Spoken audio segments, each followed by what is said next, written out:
নমস্কার বন্ধুরা, এই দেখো আমি আজকে বানাচ্ছি হচ্ছে স্লাইজের পকোড়া।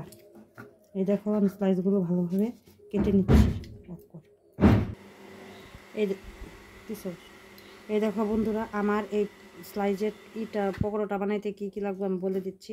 হলুদ, চিনি, কাশ্মীরি লঙ্কা, জোন, গোলমরিচের গুঁড়ো আর ম্যাগি মশলা, আর এটা অবশ্যই লাগবে আমলের গুঁড়ো দিয়ে আমি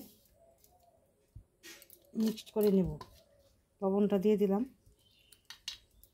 আমলের গুঁড়োটাও দিয়ে দিলাম।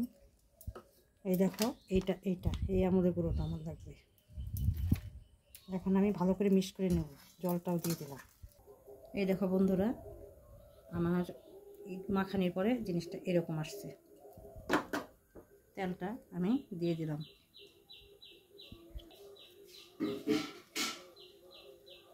এক এক করে আমি দিয়ে দিব।